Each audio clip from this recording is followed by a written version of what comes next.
Olá, muito bom dia para você. Eu sou Júnior Moreira, esse é o Conversa de Redação. E comigo, no Conversa de Redação de hoje, o Conversa que traz o resumo da semana, eu recebo o empresário e apresentador do Itatiaia Negócios, Leonardo Bortoleto, o médico psiquiatra, Dr. Guilherme Loss, e o repórter de política do itatiaia.com.br, Bernardo Estilac. Bom, pessoal, é o seguinte, falando de resumo da semana, né? Algumas coisas pegaram firme nessa semana, e uma delas é o Carnaval, que ainda não terminou, né? O Carnaval termina aqui em Belo Horizonte só no domingo, ainda tem muito bloco hoje, sábado e amanhã também. No Rio de Janeiro tem um desfile das escolas campeãs lá na Sapucaí. No entanto, duas polêmicas sobre o Carnaval que chamaram muita atenção e movimentaram, inclusive, as redes sociais e também políticos. O que aconteceu? A primeira polêmica envolveu a escola Acadêmicos de Niterói, que homenageou o presidente Lula. Bom, o desfile sofreu questionamentos judiciais antes e depois da realização, inclusive com uma acusação de propaganda eleitoral antecipada, e tem um custo político nessa história. Eu quero conversar com vocês sobre isso, que é a questão que envolve a escola ter sido rebaixada, né? Isso vai ter um custo político ou não? Vai servir de arma para o inimigo ou não? E aqui em Belo Horizonte, o que movimentou muito as redes sociais também, os nossos debates aqui na Itatiaia, foi uma polêmica envolvendo o que ficou conhecido como Passarela do Pecado. É uma passarela ali no bairro Floresta, onde acontecia uma orgia, 30 pessoas, mais de 30 pessoas fazendo sexo ao mesmo tempo. Então, falando em resumo da semana, não tem como a gente deixar o Carnaval de lado. Ô Bortoleto, deixa eu começar com você. São duas polêmicas que movimentaram muito. Uma muito mais local, nossa aqui, que envolve essa questão do sexo ao ar livre, e outra que envolve política, envolve Carnaval, envolve um debate num ano eleitoral. Muito bom dia para você.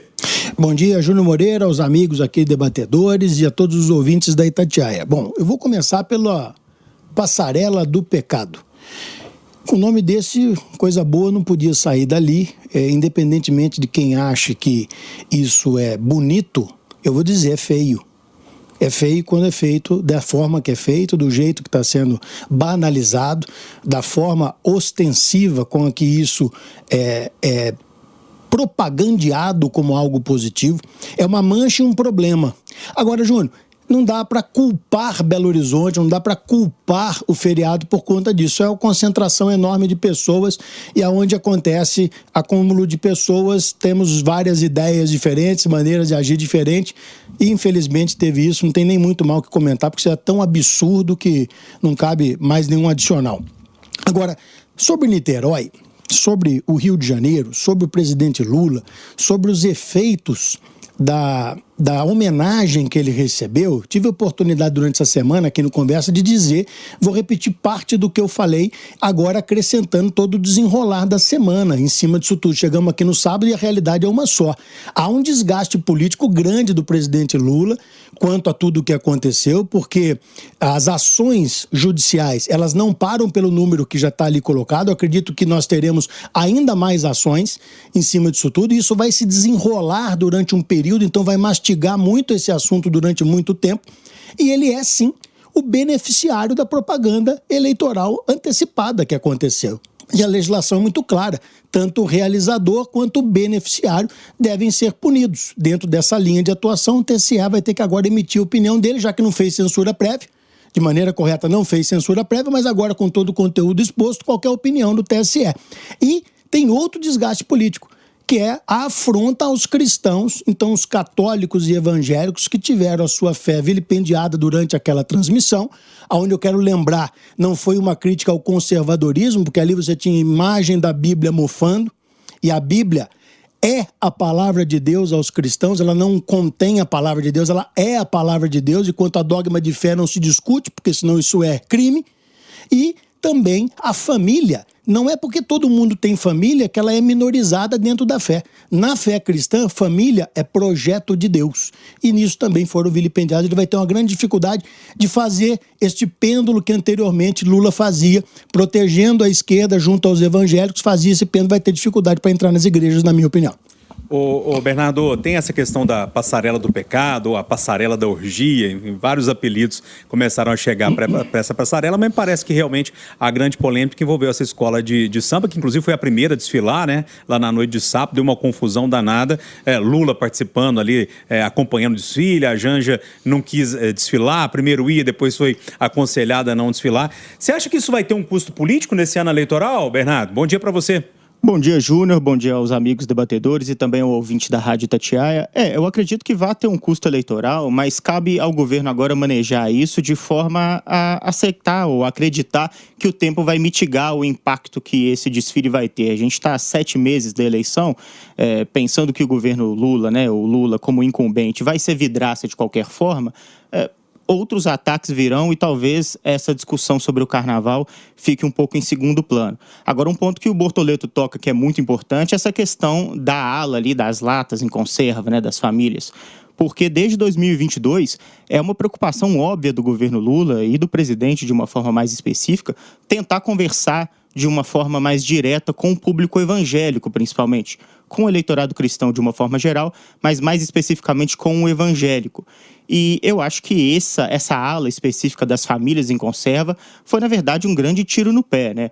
Eu vi até uma coluna da Folha de São Paulo brincando que quem fez o desfile do Lula talvez seja da oposição, mas aí brincando com a aparência do presidente nos carros alegóricos, que não ficou lá muito bonita, né? A escola acabou sendo rebaixada de fato, mas eu acho que o grande tiro no pé, a questão que pode a gente até brincar de que talvez tenha alguém ali, algum carnavalesco atuando contra uma campanha do Lula, é essa parte das famílias em conserva, uma crítica feita ali a esse conceito que é tão caro ao cristão brasileiro, porque joga ali, né, água em uma campanha que é feita há pelo menos 4 anos de forma bastante cuidadosa pelo presidente, e aí realmente dificulta bastante essa conversa com o eleitorado, que talvez esse eleitorado sim lembre desse desfile daqui a 7 meses, né? Porque vai ficar mais magoado, é um eleitorado que tem a sua escolha política nas urnas mais ligada a uma questão moral, uma pauta de costumes.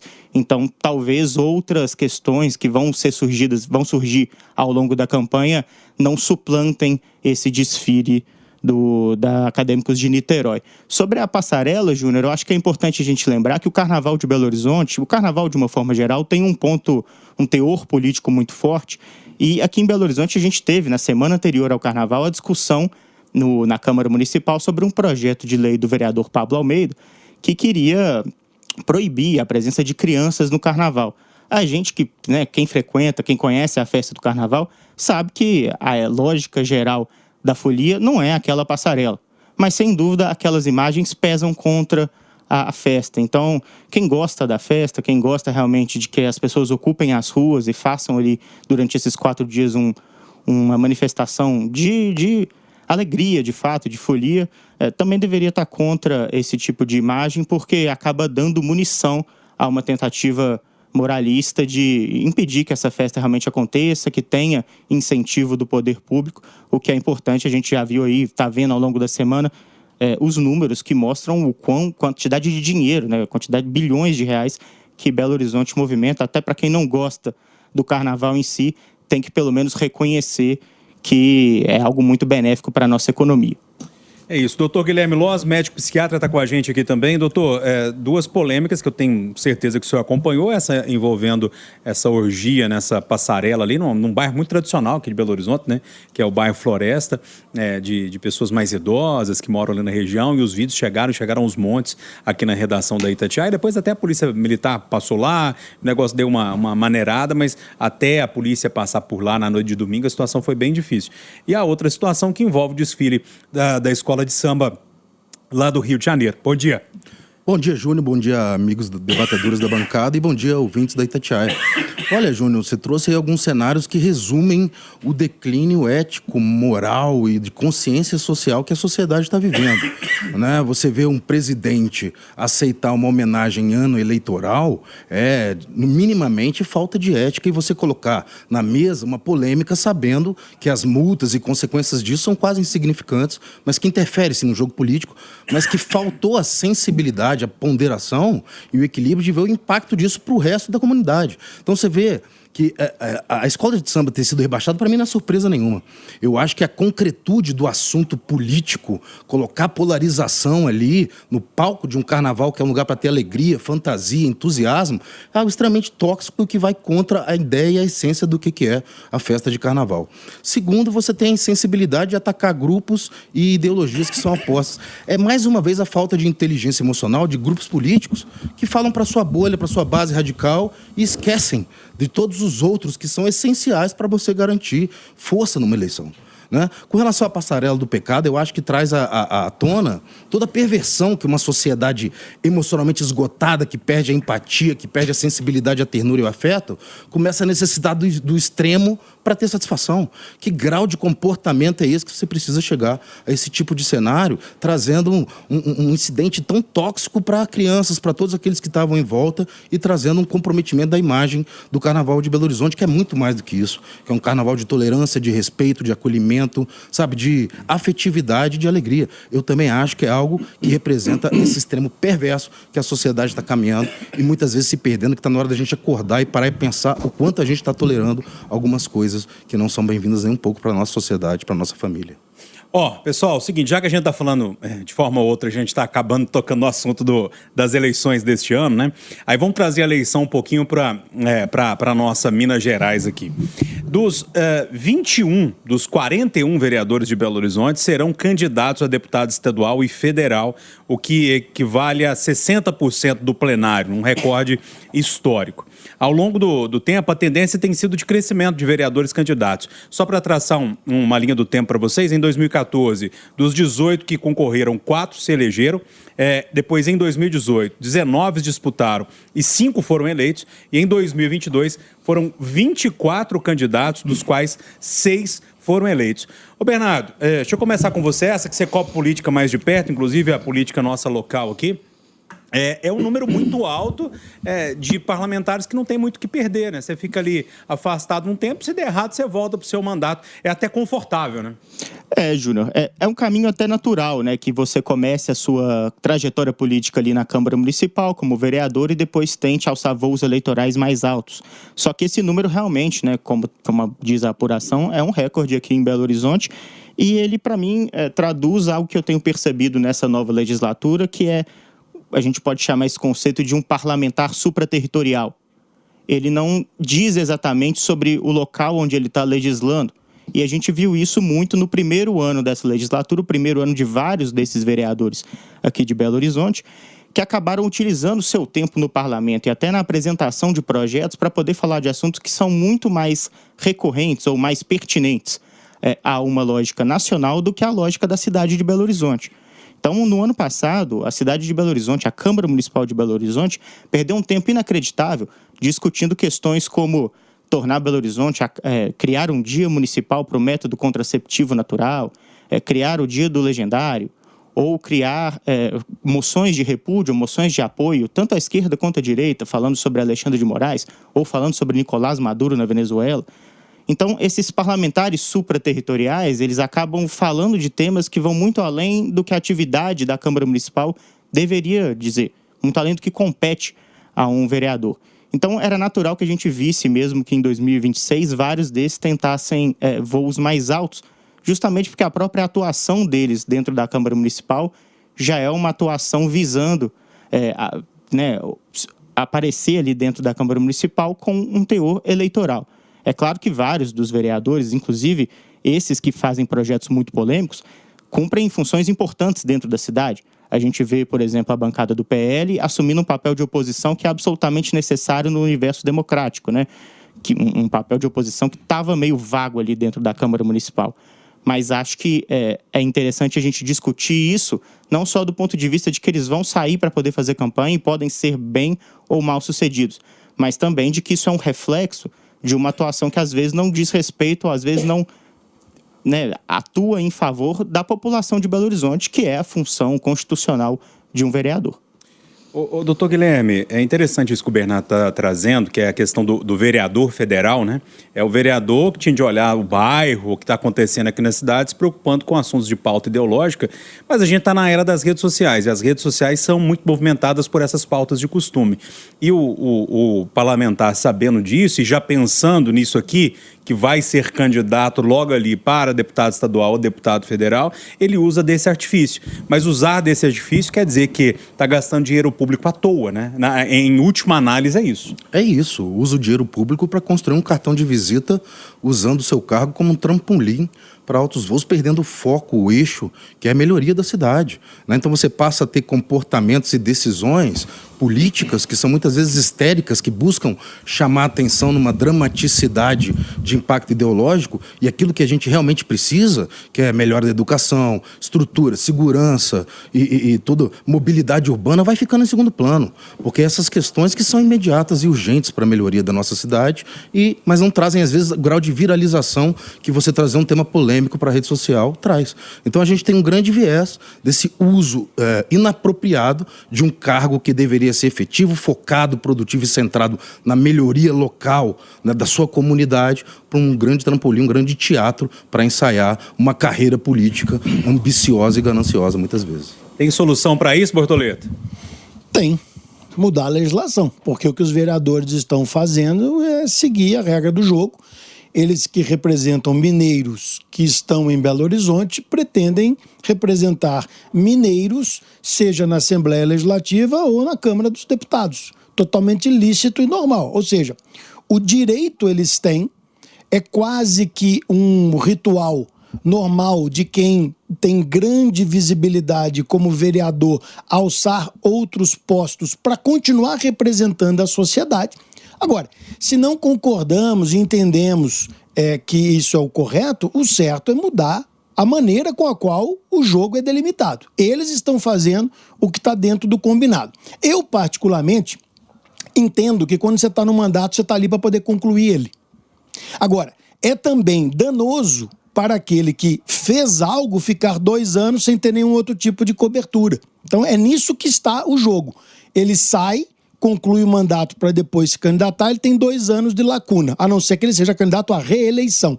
Uma solução no meio do caminho para isso aqui é, se você quer ser candidato, renuncie.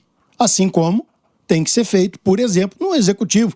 O nosso governador Romeu Zema, que pretende ser candidato à presidência da República, ele tem até dia delimitado para poder sair do posto, porque ele não pode continuar governador e querer ser presidente da República. Então, se nós trouxermos a realidade do Executivo para o Legislativo, ok. Como não é assim o jogo, eles estão fazendo o que está combinado. Pessoal, tem 3 minutos, mas vou tentar começar pelo menos esse debate aqui, que é o seguinte: com a volta dos parlamentares ao Congresso depois do feriadão, né, eles voltam agora nessa semana de forma mais firme, né, ao trabalho, pelo menos a gente espera.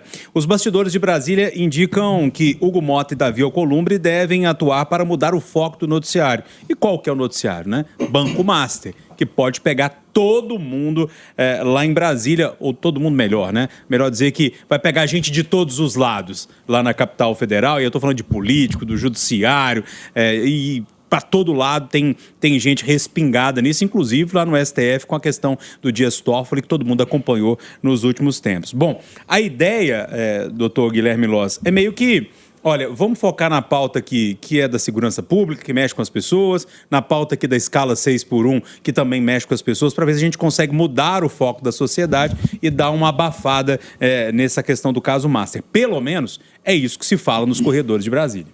É verdade, em ano eleitoral a verdade política se torna um grande risco, né? Então muitas vezes eles não querem se expor, e a contaminação dessa insegurança institucional, ela não fica só na questão lá do Planalto, do Congresso e no jurídico, ela contamina a cidade inteira, né? Um país que não confia nas suas instituições, ele contamina a gestão pública, a economia, traz violência pra gente, e eu acho muito interessante que as pessoas estejam vendo isso acontecendo, no fundo uma grande estratégia, sabendo que a memória organizada, consolidada da população se esvaece muito rapidamente. Então, cabe a gente também registrar, fixar, criticar, se expressar e manifestar dentro dos nossos grupos e onde a gente tem voz, para poder exercitar e reivindicar as medidas e soluções necessárias. E aí, Bortoleto? Vou ser muito sucinto, Júnior. A você em Brasília que pretende abafar o caso do Banco Master, você não conseguirá.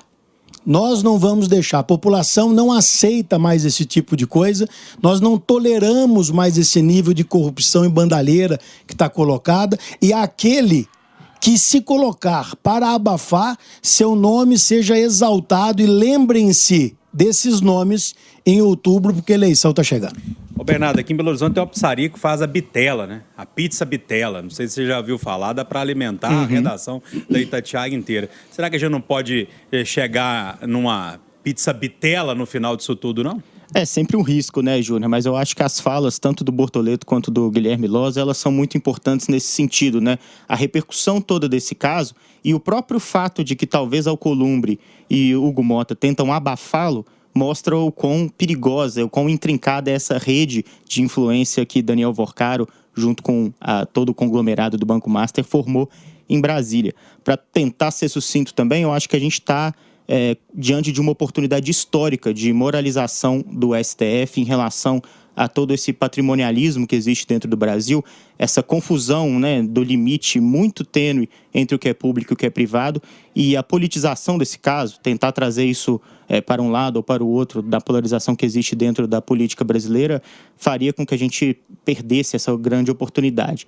Então, se Hugo Motta e Alcolumbre conseguirem de fato abafar esse caso, acho que a gente vai acabar perdendo aí uma chance de ouro para poder, por exemplo, fazer com que a discussão do Código de Ética do STF, a limitação das atividades dos ministros com a iniciativa privada seja bem delimitada. A gente vai acabar perdendo essa oportunidade. Então, realmente, a nossa função aqui, na imprensa de uma forma geral, continuar apurando os fatos do Banco Master, continuar trazendo à luz toda essa situação. É isso, ponto final na nossa conversa de redação deste sábado, que traz uma espécie de resumo da semana, né? Os temas que movimentaram o noticiário e também os debates aí nas redes sociais, também na internet. Participaram comigo Bernardo Stilac, Dr. Guilherme Loz e o empresário Leonardo Bortoleto. Agora você acompanha o Acirantão. Mais informações ao longo do dia, de hora em hora no Itatiaia Urgente ou quando a notícia acontecer. Bom dia para todo mundo, bom sábado.